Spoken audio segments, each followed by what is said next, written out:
expecting 60 seconds. Yeah, exactly. Very tempting. Very tempting. Yeah, exactly. Yeah. Very tempting.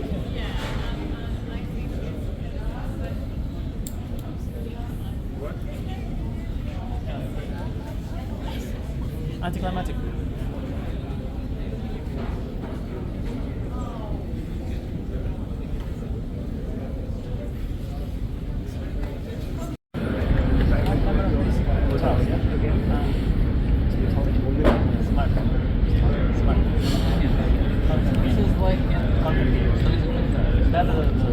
Говоришь дружно, да, что?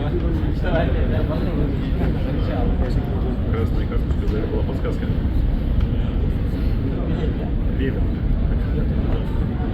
Вы выйдете как бы, да, из кабинета.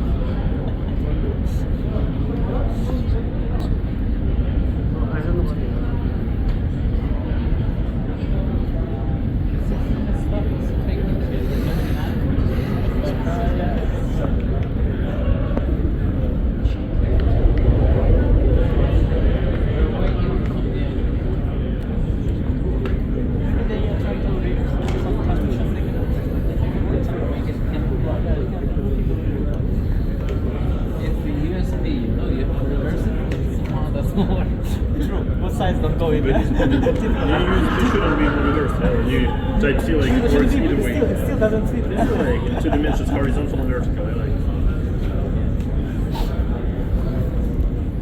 After the initial fun banter, we are now down to serious chess. The semi-finals has begun between WR Chess and Hexamind. Hikaru Nakamura takes on Anish Giri, and Hikaru, not sure whether he should push d3 or d4, takes the pawn back and smiling. Also Anish is smiling there. d3 played, short castle. We have the King's Indian attack with the white pieces. Anish pushes his knight to c6 and Hikaru puts d4, a5, c3. Both players playing super quick. They are well prepared. Anish trying to get his bishop out from b7 or a6. Queen c2. The bishop comes out to b7. And Hikaru now goes for the central pawn push with e4. Pawn takes pawn, knight takes, and here Anish has no discovered attack with knight takes pawn attacking this way because there is knight takes f6 intermediate check. So he takes on e4, queen e4 and pushes his pawn to a4. Very interesting move. He wants his knight to go to a5, controlling the light squares here, opening up the bishop on this diagonal. Queen comes back to c2, keeping an eye on this pawn, and Anish now thinking a bit. He has a lot of time on the clock. Hikaru did spend some seconds initially just to make sure that he has the opening right, and he has gotten a decent position. There's one way to continue here, which is rook a5. Very interesting move, which with which maybe you want to bring the queen on a8 later. Knight a5 played by Anish. Very interesting move. He's giving up this pawn on a4. Queen takes a4 is met with bishop d5, threatening knight b3. And when you go back, I'll anyway go knight b3 because the rook is undefended. And now rook takes a2 and black is doing completely fine. So very interesting move by Anish. And Hikaru has to assess the consequences of taking this pawn on a4 or not. He's assessing it, and that means he has to spend some time. He plays rook e1. He decides to not take the pawn. And now Anish goes bishop d5. He is looking at these light squares. Look at how his knight and bishop are coordinating beautifully. Pawn to h4. He pushes his pawn to h6, taking control of the important g5 square. Hikaru goes knight to e5.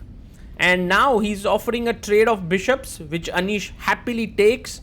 King takes. And in comes a check on d5. Now you can trade the queens, but Hikaru goes back king g1. And Anish is ready to jump in with his knight to c4. I already like black's position. It looks really cool. You have good control on the light squares. a4 is a nice pawn. Maybe later b5 and c5. Bishop f4 played here by Hikaru. You can maybe think of taking here already. But Anish goes bishop d6, putting more pressure on e5 knight. Hikaru decides to bring the rook into the center of the board. Now taking here, pawn takes and queen c6 would give black a completely fine position. But instead he goes b5. He pushes his pawn on the queen side, pawn to b3 by Hikaru. And he looks up at Anish and he's like, now I'm getting in c4. You can't take here, Anish, because after d, your queen is attacked, so is your bishop. So the knight has very less squares to go to. Knight a3 feels like a step in the wrong direction for sure. And there you see Hikaru Nakamura swiveling a piece in his hand. Anish Giri has slowed down a bit on the clock. 1 minute 41 seconds for Hikaru, 1 minute 41 for Anish as well. Because Anish needs to be careful. These are the kinds of position which look like nothing's happening, and then everything happens in just couple of moves. So Anish first chops, and now I think knight b6 is the best move. You can also go back knight a5, which is fine. Knight a3 might not be the best, but it's also playable. He goes for the best move, knight b6 on the board, and now c4 attacking the queen. That seems like the right way. Hikaru thinks for a bit and pushes his pawn. So Hikaru now has gotten a nice position, also ahead on the clock by a few seconds.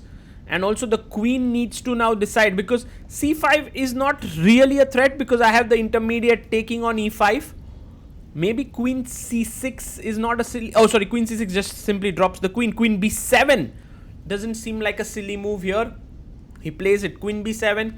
Queen comes quickly to e2. Hikaru starting to move quickly. He's sensing that Anish is a bit confused. Takes.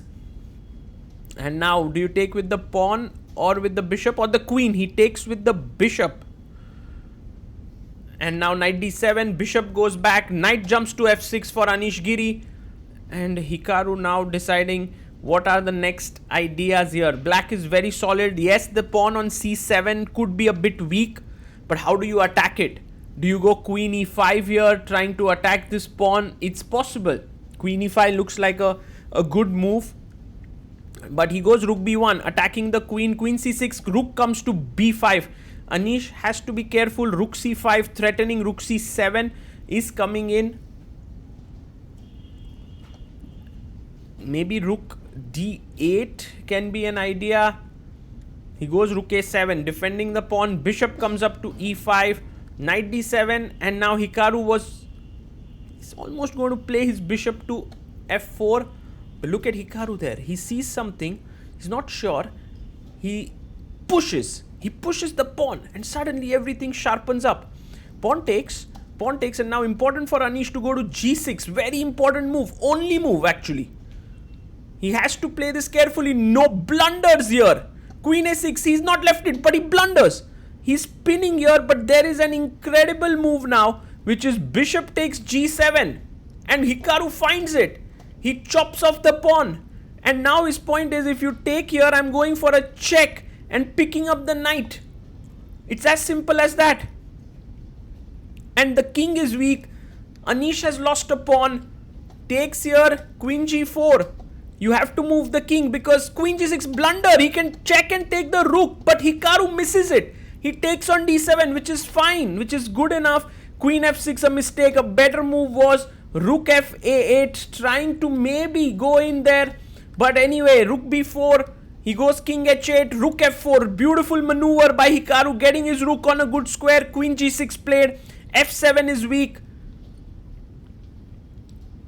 And now Hikaru has 50 seconds on the clock. He's clearly better. Anish is worse. Queen e7. King comes to g8. And he's planning to go rook to f6. I'll need to be careful here. Rook e4 played. Queen comes up to d6, offering a queen trade. He takes, and rook f6, attacking h6 and d6. And it's clear that Hikaru is going to be not just one pawn up in the endgame. He's going to be 2 pawns up, which is serious material advantage. King g7, he chops off the pawn on d6. Rook a1 check, king g2. Rook comes to d1. Anish still hoping that he can fight here. Rook g4 check, king moves to the side, and Hikaru's conversion most likely will be flawless in this position. Down to 20 seconds is Hikaru. Nakamura pushes his pawn to h5. Rook comes back to d2. Rook f5, step by step, improving the position. Rook f6. No, he goes rook f3. Well, that was a blunder there, and Hikaru instantly understood it and quickly moved away. Rook g4 check, king h7. How do you break through? Comes king f3. He's bringing the king in. It's really amazing. King h8, king e3. King comes to f4. Attacking the f2 pawn. Pawn comes to f3. King e4. Nice play here by Hikaru Nakamura, getting the king all the way to f5 square. Rook comes to d3, attacking the pawn. Rook f4 defends it. And now rook g8. Pawn to g4 played. Hikaru is so quick. He realizes that this is not really a threat. His king can come to e4 or f6. King f6. King g8 played. f7. Can we pick this up? Yes, he takes it. Rook takes d5. And now king g6. Any checks will be blocked. h6 is hanging. And he brings his rook here. He's going to be 3 pawns down, Anish Giri. And he resigns here. Fantastic game by both the players, but very sharp, alert play by Hikaru. And as Anish rightly said, he should have played his queen to g6 when he would be slightly better, but queen a6 made the king quite exposed, and bishop g7 was a brilliant tactic spotted by Hikaru.